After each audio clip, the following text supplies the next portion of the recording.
با سلام خدمت تمام شما خوبان و عزیزان چنل یوتیوب زون تک. امیدوار هستم جور و صحتمند باشین. امروز در این ویدیو میخوایم نحو استفاده از اپ گوگل ترنسلیت به شکل آفلاین، یعنی چطور ما میتونیم از اپ گوگل ترنسلیت به شکل آفلاین، یعنی بدون اتصال به انترنت، لغت ها و جملات از یک لنگویج به لنگویج دیگر ترجمه کنیم.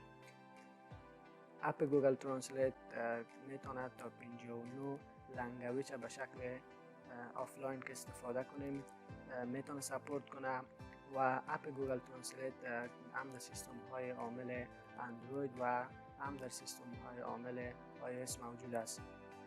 به خاطر که بتونیم از اپ گوگل ترنسلیت به شکل آفلاین استفاده کنیم باید دو استپ انجام بدیم تا بتونیم از این اپ گوگل ترنسلیت استفاده کنیم. شما میتونید اپ گوگل ترنسلیت هم در موبایل های سیستم عامل اندروید و هم در موبایل های سیستم عامل iOS دانلود کنین. موبایل هایی که سیستم عامل اندروید دارن میتونن از پلی استور و موبایل هایی که سیستم عامل iOS دارن میتونن از اپ استور دانلود کنن.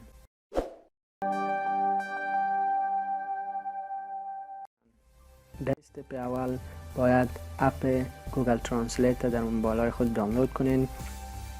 اگر موبایل های سیستم عامل اندروید دارین میتونین از پلی استور و اگر موبایل های سیستم عامل iOS دارین میتونین از اپ استور دانلود کنین. به خاطر دانلود کردنش وارد برنامه اپ استور میشین. در قسمت سرچ نوشته میکنین گوگل ترنسلیت.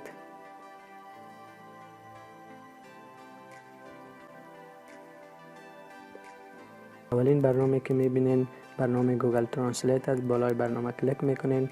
چون من این برنامه را قبلا دانلود کردم از من میخواد این را اپدیت کنم، اما شما بالای بتن گیت کلیک میکنین تا برنامه گوگل ترنسلیت با موفقیت به موبایلتان اینستال شود یا نصب شود و بعد از اون ما استپ دوم ویدیوی امروز خود انجام خواهد دادیم.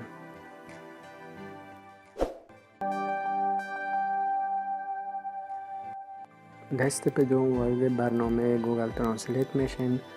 زمانی که برنامه باز شد در قسمت ستینگ بالای گزینه آفلاین ترنسلیشن کلیک میکنین. در این قسمت لنگویج هایی که میتونید شما به شکل آفلاین استفاده کنین لیست است. در این قسمت دو لنگویج لیست شده، یکی لنگویج انگلیش و دیگر لنگویج پرژین. لنگویج انگلیش به شکل دیفالت وجود داره در خود برنامه، اما ما قبلا لنگویج پرژین یا فارسی را قبلا اضافه ساختیم.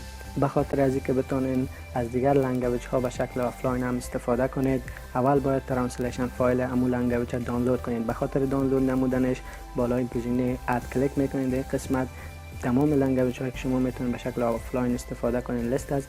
مثلا میخوام یک لنگویج های دیگر هم اضافه کنم.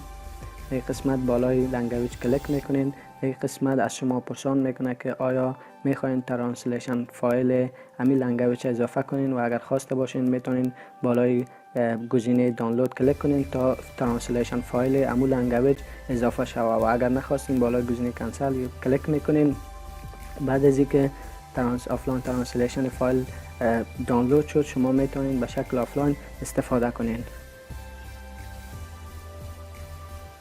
خب بعد از اینکه ترنسلیشن فایل همو لنگویجی که میخواستین به شکل آفلاین استفاده کنین و دانلود کردین، بعد از اون میتونین شما به شکل آفلاین از همو لنگویج استفاده کنین. به خاطر استفاده کردن من کانکشن خود با اینترنت قطع میکنم و در قسمت جمله خود نوشته میکنم.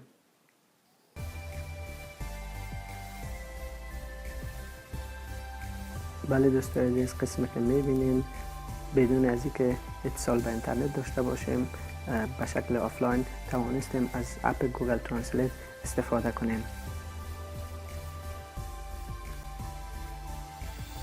دوستان عزیز، این بود ویدیوی امروز ما و اگر این ویدیو برای شما مفید بوده باشه ویدیو را لایک کنین، در قسمت کامنت نظریات خود بنویسین و فراموش نکنین که چینل ما را حتما سابسکرایب کنین. زنده باد افغانستان. خدا نگهدار.